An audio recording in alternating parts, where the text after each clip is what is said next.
সাকিব খানের ম্যানেজার বলেছে তার পরিবার থেকে মেয়ে দেখা হচ্ছে। অপবিশ্বাস, বুবলি তাদের ব্যাপারে অফকোর্স তারা অসহায় না। 11টা বিয়ে করে 11টা হাজবেন্ড নিয়ে মাঠে খেলতে আসে, তাতে তো আমার আসলে কোনো আপত্তি নেই। তাদেরকে বলুন আইনি ব্যবস্থা নিতে, রাজকুমারকে ধরে রাখ। আমি অ্যাপ্রিশিয়েট করছি বুবলি ম্যাডামকে।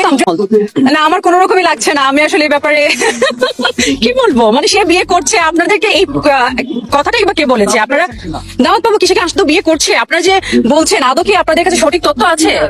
কে দিয়েছে এটাকে গোপন গোপন দেখো। নিউজ বলতে আমি জানি না, হয়তো আমার ভুল হতে পারে। আমি একটা কথা বলতে চাই, নিউজ বলতে যদি জিনিসটা অথেন্টিক হয় এভাবে হওয়া উচিত যে সাকিব খানের ম্যানেজার বলেছে তার পরিবার থেকে মেয়ে দেখা হচ্ছে, অথবা সাকিব খানের বাবা বলেছে তার জন্য মেয়ে দেখা হচ্ছে। মানে এই ধরনের কিছু একটা জিনিস আসলেই অডিয়েন্সরা মনে করবে, আমি অডিয়েন্সের জায়গা থেকে বলছি, তখন মনে হবে ব্যাপারটা অথেন্টিক।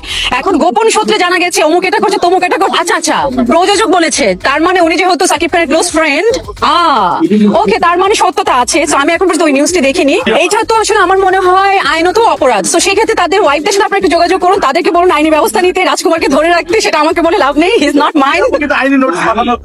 হ্যাঁ, ভেরি গুড। এখন এটা তো হওয়া উচিত। আমি অ্যাপ্রিশিয়েট করছি বুবলি ম্যাডামকে যে উনি যদি এই পদক্ষেপ নিয়ে থাকে, একজন নারী হিসেবে তার এটা অধিকার। তার হাজবেন্ড যদি তার পারমিশন ছাড়া আরেকটা বিয়ে করে, সেখানে যদি আইনত অপরাধ হয়, সেটার ব্যাপারে তার লড়াই করা উচিত।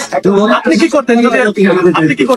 আমি যে কি করতাম, যদি আমার পার্টনার আমাকে রেখে অন্য কাউকে চুজ করে, ডেফিনেটলি আমি তাকে ছেড়ে দিতাম। আমি তার কথা কোনো চিন্তা করতাম না। সো এখন সবার মধ্যে তো ওই নেই, আমি ডেফিনেটলি করতাম না। আমি যদি সেখানে নট অনলি আমি বুবলি অবুদি তাদের ব্যাপারে বলছি, যে কোনো মেয়ে হিসেবে আমার মনে হয় আমাদের যে মেয়েরা বাইরে স্পেশালি কাজ করে তাদের মধ্যে ওই কনফিডেন্টটা থাকা উচিত। আমাকে রেখে আমার পার্টনার কেন চুজ করবে? আর যদি চুজ করেই আমি তাকে যেতে দিব।